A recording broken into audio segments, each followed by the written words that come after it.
Oi pessoal, tudo bem? Salve Maria! Eu sou a Bruna e esse é o capítulo 6 da formação da consagração à Virgem Maria pelo método de São Luís Maria Grignion de Montfort. O capítulo 6 vai do parágrafo 183 até o 212 e ele vai contar para nós uma figura bíblica que ilustra essa prática perfeita da devoção, que é a história de Rebeca e Jacó. Aqui, antes da gente iniciar, eu vou fazer algumas considerações com vocês, vamos dar uma introdução. Primeiro, pode ser um pouco difícil associar, a história de Rebeca e Jacó com a nossa relação com a Virgem Maria, se a gente usar a nossa régua para medir as coisas muito ao pé da letra. A história de Rebeca e Jacó está no Pentateuco, que são os 5 primeiros livros da Bíblia.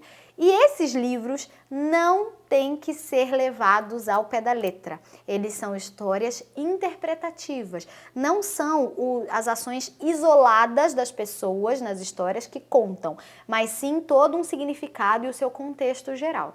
Dito isso, a gente vai fazer essa análise, Porque São Luís, quando ele chega no capítulo 6, ele apresenta ali para dar mais credibilidade, Porque uma das primeiras formas que as pessoas querem combater a nossa fé ou a nossa devoção é falando, mas onde é que isso daí tá na Bíblia? Tem isso na Bíblia? Se tem na Bíblia, eu acredito. Se não tem, sabe? As pessoas fazem isso. Então, até para dar uma credibilidade maior a essa devoção, São Luís ele usa essa base bíblica para a gente levar em conta. Eu só quero deixar bem claro para vocês que os personagens da história bíblica, eles vão cometer erros, vão agir de formas que a gente não tem que levar em consideração ali as ações isoladas. Por exemplo, Rebeca é uma mãe de 2 filhos e ela nitidamente tem uma predileção a um dos filhos. Se a gente for olhar com o nosso olho atual, assim, até pela sociedade, vai dizer, bom, Rebeca tá errada, ela tem 2 filhos, ela tem que cuidar dos 2, amar igualmente, entendeu? E esse tipo de visão a gente precisa segurar um pouquinho aqui, vem comigo, abraça, vai dar certo, pra gente poder fazer essa analogia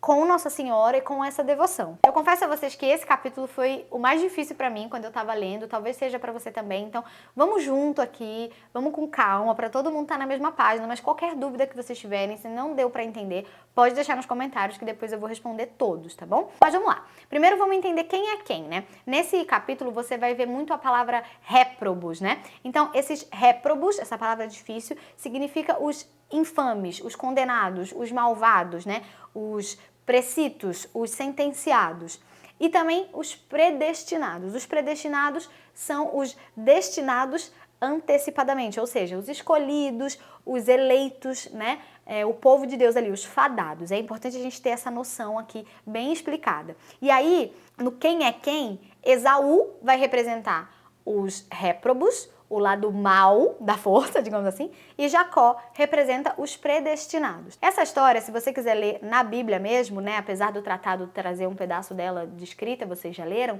na Bíblia ela está em Gênesis, do capítulo 25, versículo 19, até o capítulo 27, versículo 40, tá bom? Podem ler lá. Mas aqui a gente vai fazer um resumo da história. Jacó e Esaú eram irmãos, filhos de Isaac, aquele lá o filho do Abraão, que Abraão ia sacrificar, a gente sabe, Então, Abraão teve o filho Isaac, que teve Jacó e Esaú. Isaac era casado com Rebeca, a mãe dos 2 meninos. Esaú era o filho mais velho e, portanto, tinha o direito da primogenitura. Para explicar direitinho o que é, esse direito da primogenitura é a bênção dos pais e dos patriarcas. Essa bênção era passada ao filho mais velho. Era uma honra. Com a morte do pai, o filho mais velho, ele assumia não só o lugar do pai, como todos os bens da casa, o conselho, a administração dos bens, dos servos, das servas, da terra. Era como ganhar a herança de forma material, mas também de forma espiritual, sabe? Era uma grande honra ganhar mesmo esse direito da primogenitura, Era literalmente uma honra, era algo muito, muito grandioso que pertencia a Esaú, o filho mais velho. Porém, Esaú não valorizou a primogenitura e na juventude ele vendeu para o irmão dele, para Jacó, ele vendeu a primogenitura por um prato de lentilhas. Ele estava trabalhando e aí ele chegou em casa, Jacó estava fazendo uma comida e aí ele vendeu a primogenitura, ou seja, ele vendeu essa grande honra, essa grande magnitude do que representava por um prato de lentilhas, porque ele estava ali com fome. Quando Isaac, o pai, ele envelheceu, ele vai dar a bênção para Esaú, vai passar então, fazer esse gesto de dar a ele tudo isso.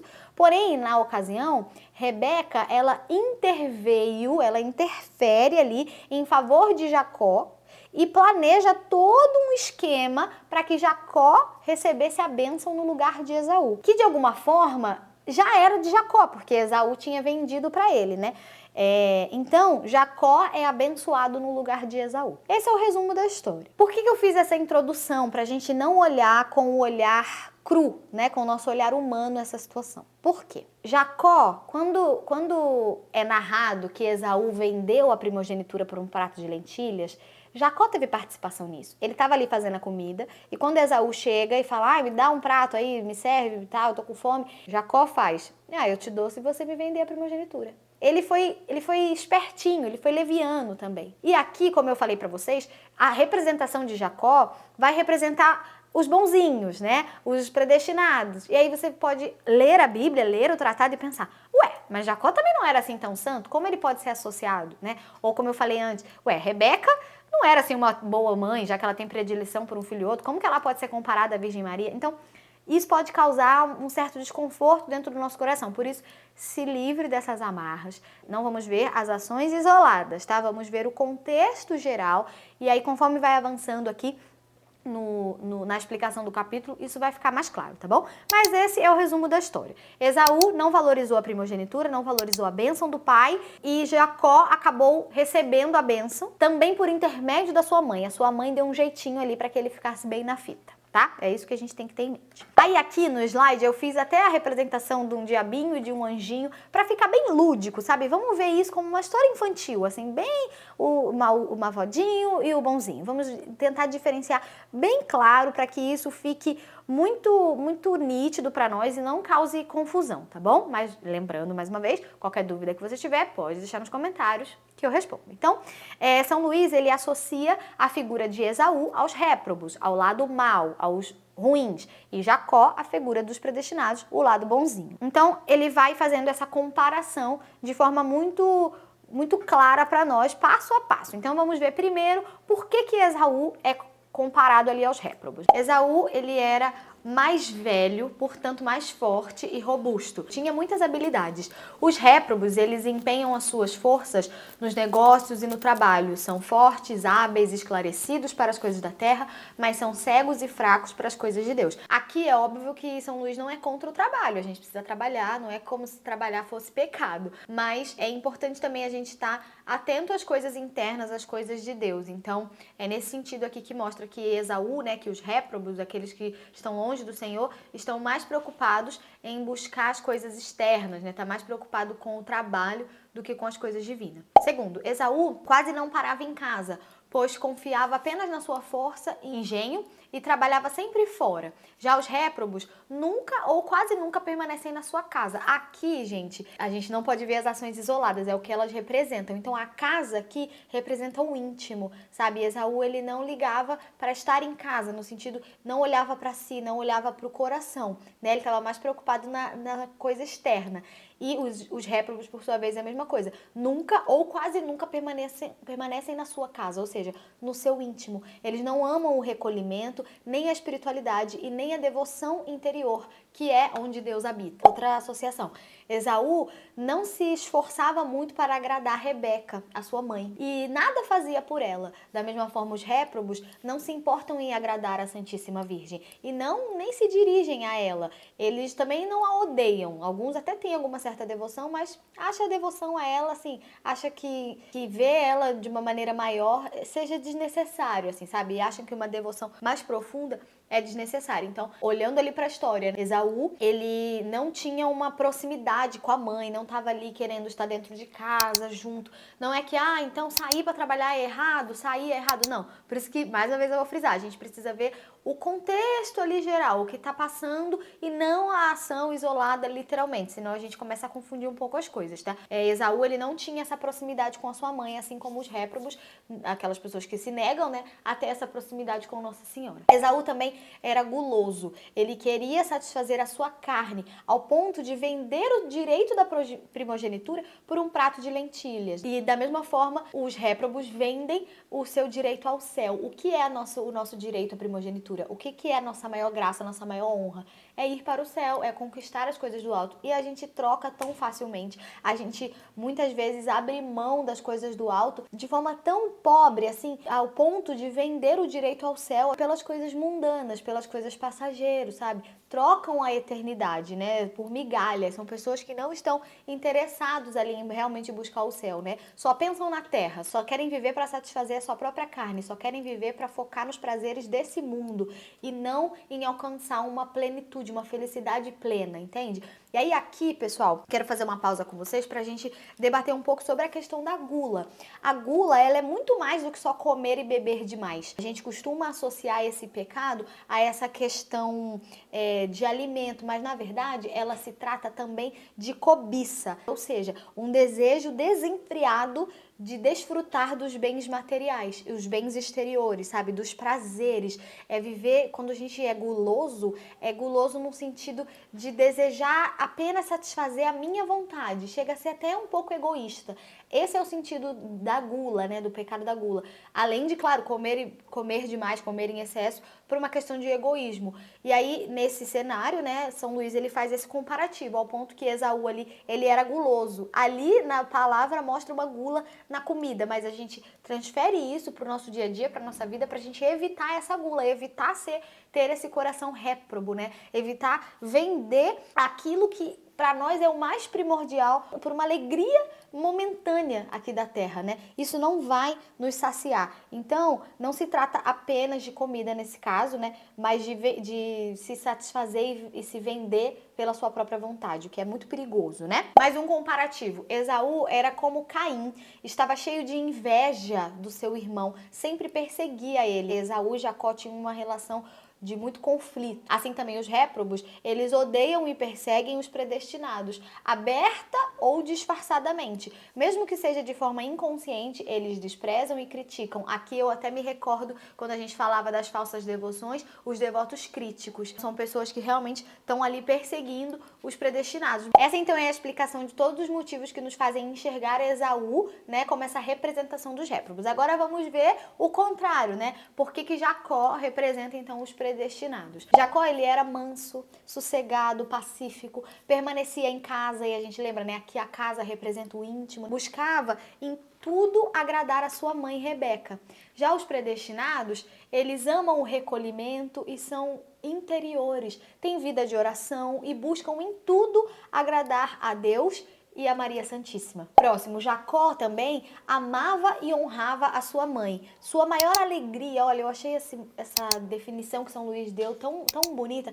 A sua maior alegria, a maior alegria da vida de Jacó era ver a sua mãe e evitar qualquer coisa que pudesse desagradar ela. Nossa, isso é de uma sabedoria muito grande. A gente tem muito a aprender com essa postura de Jacó. Ter na nossa maior alegria estar perto da nossa mãe. Olha que coisa bonita. Então, os predestinados, eles amam e honram de verdade a Virgem Maria. Amam não só com os lábios e honram a ela não só no exterior, mas eles evitam tudo o que possa desagradar a Nossa Senhora. Isso é muito legal, porque aquilo que desagrada o coração de Nossa Senhora são os pecados. Então, se a gente evita aquilo que desagrada, a gente vai evitar ter uma vida de pecado. E aí também na história, chega um momento que Rebeca, ela pede para Jacó que vá buscar 2 cabritos, porque tudo isso já fazia parte do trâmite ali para ele receber a bênção. E ele, sem questionar, sem falar, ué, mãe, pra quê? Não, pra que você quer esse cabrito? Ai, não vou não, ai, que preguiça, não. Ele foi lá, cheio de amor em agradar a sua mãe, a obedece sem pestanejar. Dessa forma somos nós. E Nossa Senhora, os cabritos que a gente tem a dar à Virgem Maria é o nosso corpo e a nossa alma. Na hora da bênção, Jacó foi e trouxe os 2 cabritos para sua mãe, né? Que aí ela,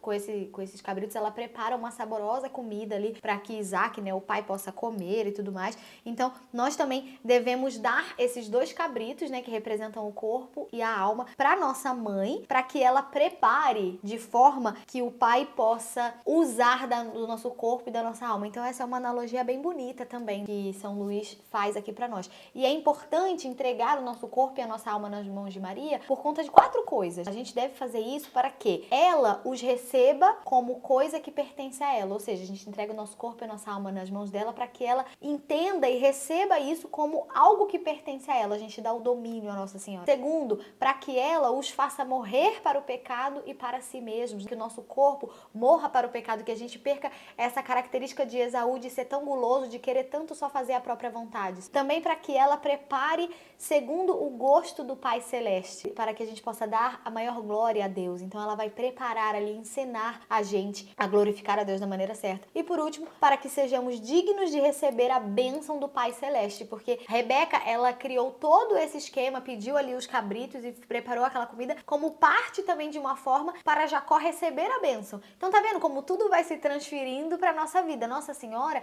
é aquela que intercede por nós e vai fazer de tudo e vai nos ajudar e nos auxiliar para conseguirmos alcançar a bênção do Pai Celeste. Por isso que São Luís utiliza desse texto para fazer essa comparação bíblica, tá, gente? E espero que esteja ficando bem claro aí para vocês. Continuando as comparações, Jacó, em todas as coisas, era submisso à sua mãe. Ele sempre obedecia prontamente, sem questionar e sem demora. Como a gente acabou de falar, ele levou ali os cabritos sem ficar se questionando, sem ficar perguntando. Os predestinados é a mesma coisa. São submissos e obedientes à Nossa Senhora. A exemplo de Jesus também, que foi submisso a ela durante 30 anos da sua vida. Jacó também tinha uma confiança sem limites em Rebeca. Ele confiava de olhos fechados, se apoiava nos cuidados e na proteção dela, chamava ela em todas as necessidades e consultava ela em todas as suas dúvidas. Olha só que bonito. A gente também precisa fazer isso. Os predestinados têm essa grande confiança na Virgem Maria e recorrem a ela em tudo. Se escondem no seu seio amoroso. A gente precisa fazer como Jacó, né? Nos apoiar nos cuidados e na proteção de Maria, chamar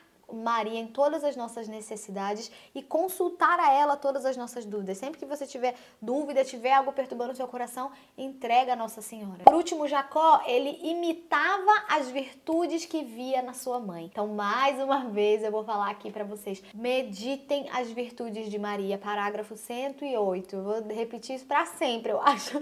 É muito importante a gente imitar, né? Os predestinados imitam as virtudes de Maria, seguem os seus caminhos e são felizes. Assim, a gente encerra essa analogia, né, esse comparativo que São Luís faz utilizando a história de Rebeca, Esaú e Jacó, trazendo para a nossa vida. Acho que deu para entender, né, gente? Qualquer dúvida vocês podem deixar nos comentários. Agora, seguindo, o segundo artigo é Maria e os seus escravos de amor. Vai falar um pouco dessa relação de Nossa Senhora conosco. Vejamos agora os amorosos serviços que a Santíssima Virgem presta aos seus fiéis servidores. É muito bonito essa parte, porque até aqui São Luís ele ilustra muito o que nós devemos fazer com Nossa Senhora, né, perante ali a nossa devoção. E aí nesse momento ele apresenta o que ela vai fazer conosco também quando a gente se consagrar. Assim como Rebeca se dedicou em fazer tudo que Jacó lhe precisava, São Luís ele apresenta a Nossa Senhora como essa mãe de amor que está disposta a fazer tudo o que a gente precisa também. Os serviços prestados de Maria para nós são, primeiro, ela nos ama. E ela nos ama porque ela é a nossa mãe. Toda mãe ama o seu filho e ela nos ama com esse amor materno mesmo, sabe? Com esse amor ativo, com esse amor disposto. Ela nos ama também porque Deus nos ama. Se Deus nos ama, ela também nos ama, sabe? Nossa Senhora quer fazer a vontade de Deus, ela segue os desígnios de Deus. E ela também nos ama porque nós a amamos como mãe. Então o amor de Maria para conosco tem essas 3 dimensões. Ela nos ama porque ela é mãe, ela nos ama porque Deus nos ama e ela nos ama retribuindo o nosso amor, porque a gente a ama também, ela também nos ama de volta. São Luís ainda afirma que esse amor de Maria é um amor com mais ternura do que se a gente juntasse o amor de todas as mães do mundo, do universo. Se a gente pegar todo o amor de mãe do mundo e juntar, não chega aos pés do amor que Maria tem por cada um de nós. O amor de Maria é um amor ativo, ela se coloca à disposição. Assim como Rebeca, ela viu ali a oportunidade de Jacó receber a bênção, do seu filho conseguir aquilo, do seu filho amado, e ela se move, sabe assim? É aquele amor que está disposto a se colocar nas situações, a fazer mesmo, é um amor doação. Esse é o amor. Então quando diz assim, ai, Nossa Senhora te ama, não é raso. sabe? É na forma real de amor mesmo, né? O amor dela está atento às ocasiões favoráveis para nos engrandecer e nos enriquecer. Ela é aquela que nos dá bons conselhos, sabe? Ela nos purifica de todas as manchas, nos cobre com vestes limpas para nos apresentar a Deus. Tudo isso que eu tô falando vai fazendo paralelo com a história de Rebeca, né? Porque lá dentro da preparação também para Jacó receber a bênção, teve a questão da veste. Então, você que já leu, né, o tratado, ou vai ler lá na Bíblia também, você vai ver o quanto isso dá para fazer esse paralelo de forma muito real. Ela nos adorna com seus méritos e virtudes e nos faz obter a bênção do Pai, o que é mais importante, né? A gente precisa da bênção divina e ela nos ajuda a conseguir, né? O segundo serviço prestado, né, de Nossa Senhora para nós é que ela nos sustenta no corpo e na alma. Ela nos mantém. Nossa Senhora é a mãe da providência. Aliás, abro aqui um parêntese para te dar uma sugestão, uma dica, né? É muito válido, muito importante rezar o terço da Divina Providência. É um terço, assim, muito poderoso, ajuda muito, é curtinho, é rápido de rezar e é uma bênção, assim, porque Nossa Senhora é a mãe da providência. Ela tá disposta e corre atrás para nos dar tudo aquilo que a gente precisa. Ela provê as nossas necessidades do corpo e da alma. Ela diz: meus filhos, enchei-vos dos meus frutos, isso é, Jesus, o fruto da vida, que eu dei a luz para vós. Eu acho muito bonito essa frase, assim, essa forma de pensar, que imagina aí a mãe em casa fazendo a comida. Sabe quando a mãe tá fazendo a comida, aí ela chama as crianças, põe a comida no prato e fala: come, essa é a comida que eu fiz para vocês, então come. Ouvir Nossa Senhora dizer essa frase, meus filhos, enchei-vos dos meus frutos, eu imagino dessa forma, ela falando: come o que eu tô te dando. E o que ela nos dá? Qual é o fruto de Maria? É Jesus. E aí Jesus é o pão da vida. Então, quando a gente comunga, quando a gente recebe Jesus ali em formato de pão, né, o corpo de Cristo ali como alimento para nós, o alimento que nos enche, dá pra gente fazer essa associação, como se a Eucaristia fosse esse alimento que Nossa Senhora preparou, né? Como nossa mãe, ela prepara a comida para nos alimentar e essa comida é o pão da vida que nos sacia. Olha que coisa bonita, né? Que nos sustenta. Um terceiro serviço, né, que Nossa Senhora nos apresenta, ela nos guia. Ela vai ser como um farol. Ela nos conduz no caminho. Onde Maria nos guia, não há lugar para o demônio, para as desilusões, nem para as heresias. Ela te sustenta para você não cair e vai te guiando no caminho certo, como a gente já falou aqui, né? O caminho de Maria é um caminho fácil, curto, seguro e perfeito. Então, ela vai nos guiar. 4, ela nos defende e nos protege. Nós temos essa proteção. Assim como Rebeca protegia Jacó das provocações de Esaú. Nossa Senhora, ela nos defende e nos protege do inimigo. E aí tem uma parte no tratado que fala assim: imagina essa cena, um homem rodeado por um exército. Então imagina aí um homem parado assim, e aí um exército inteiro em volta dele, de homens, assim, um exército bom, tá? Um exército bem preparado, bem disciplinado, 100 mil homens. Então imagina uma pessoa cercada por 100 mil soldados bons, soldados bem preparados. Essa pessoa, ela precisa ter medo? Não, né? Ela está muito bem protegida, pois o São Luís vai dizer no tratado que um servo fiel de Maria, cercado da sua proteção e do seu poder imperial, tem menos ainda a temer do que esse homem. Cara, consegue entender isso? A gente estando debaixo da proteção da Virgem Maria, a gente precisa ter menos medo do que uma pessoa cercada por um exército de 100 mil homens muito bem preparados. E por último, ela intercede em nosso favor. Quinto e último grande bem, né, que essa mãe maravilhosa nos oferece, é realmente interceder por nós. Ela pede ao Filho em nosso favor, ela ouve a nossa oração, ela acolhe as nossas súplicas, ela está do nosso lado nas nossas angústias. Consagrando a sua vida a Jesus pelo caminho de Nossa Senhora, colocando em prática tudo isso que São Luís vai nos apresentando neste livro tão belo, você vai receber, olha que honra, de volta esses serviços tão bem apresentados, né, de Nossa Senhora. Isso é lindo, gente. Realmente quero concluir com vocês mais um capítulo, agradecendo a presença de todo mundo. Vou reforçar que todos os episódios, gente, todos os vídeos estão na playlist aqui no canal. Então, se você por acaso caiu nesse vídeo de paraquedas por alguma razão, só tá vendo esse, volta, assiste os outros, né? Vamos juntos nessa jornada. Isso essa grande jornada é uma grande preparação. Isso aqui não é brincadeira, a gente está realmente nos preparando para nos consagrar. Isso é lindo e eu desejo mesmo que Nossa Senhora habite no seu coração. Qualquer dúvida que você tenha, tá? Ai, não entendi, ainda tá confusa essa questão de Rebeca, Jacó. Pode manter aqui nos comentários, o campo dos comentários é aberto para vocês. Comentem mesmo, deixa aí os comentários, porque isso também ajuda o vídeo a ser entregue para mais pessoas e a gente vai junto. Às vezes a sua dúvida pode ser de outra pessoa também. Então não se preocupe, pode deixar as dúvidas aqui que eu vou fazer questão de responder todas, tá bom, gente? Muito obrigada. Não esquece de dar um like também nesse vídeo e compartilhar. Fica bem, fica com Deus e salve Maria!